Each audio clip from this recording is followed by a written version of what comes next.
On le sait, un code QR permet de pointer définitivement vers une ressource sur le web. Mais saviez-vous qu'il est possible de créer des codes QR dynamiques qui, d'une semaine à l'autre ou d'une journée à l'autre, pourraient pointer vers un objet, une ressource différente? Oui, c'est possible.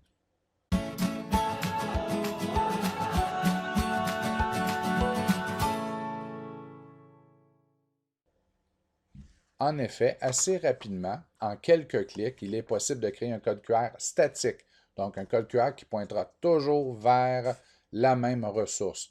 Par exemple, si on désire créer un code QR qui mène vers le portail pédagogique, alors on peut utiliser Google. Donc, on ne clique qu'une seule fois dans la barre d'adresse et Chrome nous permet de créer un code QR que l'on pourra télécharger et réutiliser dans une autre application. Je vous mets en garde peut-être avec ce code QR. Les points sont très petits. Si vous voulez afficher le code QR sur votre SNI, votre TNI, les élèves qui sont en fond de classe et qui vont tenter de le numériser à distance auront peut-être des difficultés. Peut-être que non, peut-être que oui. Donc, à essayer. Mais c'est certainement une façon très facile de créer un code QR. Vous n'avez qu'à cliquer une fois dans la barre d'adresse et le picto créer un code QR apparaîtra. Si vous préférez utiliser l'extension que nous poussons lorsque vous synchronisez votre navigateur avec votre compte scolaire, alors vous pouvez utiliser The QR Code Extension. Et si vous ne le voyez pas, vous pouvez cliquer sur le morceau de casse-tête et épingler l'extension. Regardez, lorsqu'elle n'est pas épinglée, on ne la voit pas. Lorsqu'elle est épinglée, elle est visible ici. Donc, pour créer un code QR vers le portail pédagogique, je n'aurai qu'à ouvrir la page et cliquer ici et on a créé le code. Donc, l'élève, on peut même le faire apparaître à l'écran en classe et l'élève n'a qu'à prendre son appareil personnel, le iPad, le Chromebook. Voilà. On clique sur Ouvrir dans Chrome et devinez quoi? Vous aurez ici en quelques secondes le portail pédagogique qui apparaîtra. C'est la même chose pour n'importe quelle ressource web. Mais là, on se comprend, ce code QR-là pointe toujours vers la même ressource. Maintenant, est-il possible de créer un code QR qui pourrait pointer vers des objets différents en fonction du temps? Donc, une semaine vers un questionnaire, une semaine vers une activité ludique, une semaine vers un article à lire, une semaine vers... et ainsi de suite. Oui, c'est possible. Et il y a plusieurs façons de le faire, mais en utilisant The QR Code Extension, ici, vous pouvez créer des codes QR dynamiques. Donc, allons-y. Je prends n'importe quelle page, je crée le code QR, mais je vais le modifier. Donc, Edit this QR code. J'arrive ici. Ça, c'est l'interface. Hein? C'est un site web de qrcodegenerator.com. Je n'ai qu'à cliquer sur Sign In. Si je désire créer un code QR statique, on entre URL, on fait un copier-coller, un coller du lien, ça fonctionne. Mais si je désire en faire un dynamique qui changera d'une fois à l'autre, dont je garderai le contrôle, alors vous devez vous connecter. Et vous allez vous connecter à l'aide de votre compte scolaire Google ou un compte privé Google si vous désirez créer et gérer vos codes QR de manière privée. Mais ici, je vais me brancher avec mon compte scolaire Google. Donc, Sign In. Voici, ça s'est fait très rapidement. Je me suis branché avec mon compte Google scolaire. Et j'ai maintenant un onglet supplémentaire intitulé Mes codes. Donc, allons-y. Mes codes. Là, j'avais même créé un code, juste un enregistrement il y a quelques minutes, mais le téléphone a sonné, donc j'ai repris et je vais même l'effacer. Et je vais recommencer. Donc, dans mes codes, vous aurez probablement absolument rien au début. Donc, je vais créer un nouveau code avec le plus. Je vais lui donner un nom. Je clique sur le nom. Donc, on va l'appeler lecture de la semaine. Et voilà. Et maintenant, je pourrais ajouter un lien vers un article que je désire que les élèves lisent.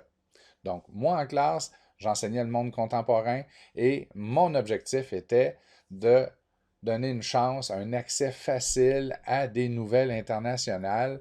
Donc, je me serais certainement fait imprimer un code QR de ce genre, dans ce cas-ci, celui-ci, et je l'aurais fait coller sur le cartable de mes élèves.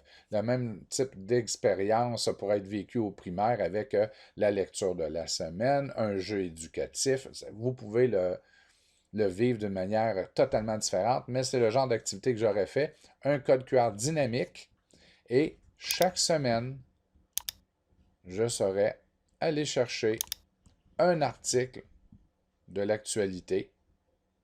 Par exemple, ici, on était en monde contemporain, on parlait de population. Denis Coderre veut en finir avec la clôture séparant TMR et Parc Extension. Bon, ben, je prends le lien, je fais un copier, je reviens à mon générateur de code QR.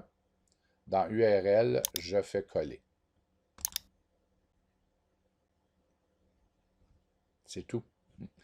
Donc, je prends mon code QR, je l'enregistre, j'enregistre l'image, ou encore je copie l'image et là, je pourrais l'intégrer à un PowerPoint ou je le fais apparaître à l'écran, simplement. Et les élèves, cette semaine, peuvent, en scannant, en numérisant le code,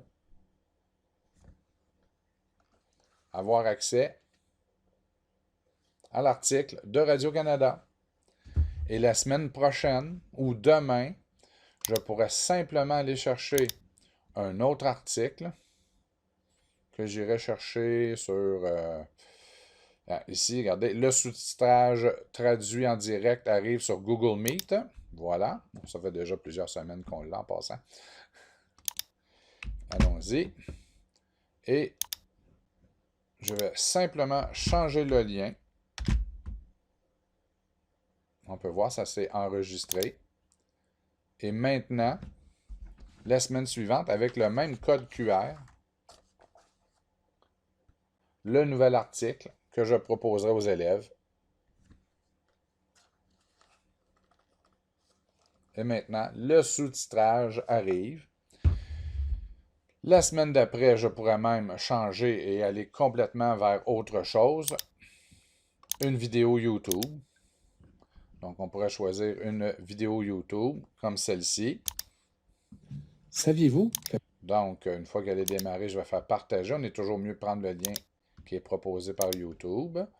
Et revenir ici. Et toujours avec mon même code que j'ai fait imprimer, que j'ai distribué aux élèves, aux parents.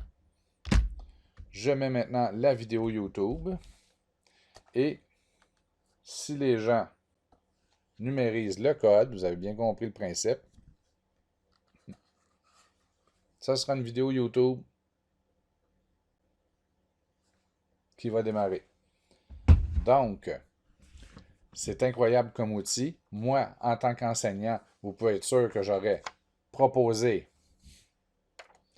un article par semaine, un objet de lecture, et j'aurais même créé probablement un deuxième code QR qui aurait mené à un questionnaire, que ce soit un Google Forms, un Microsoft Forms, et tout simplement pour valider si les élèves ont bien lu. Parce que si on leur fournit gratuitement, librement d'aller lire un article, ils ne le feront, la grande majorité ne le feront pas, oublieront.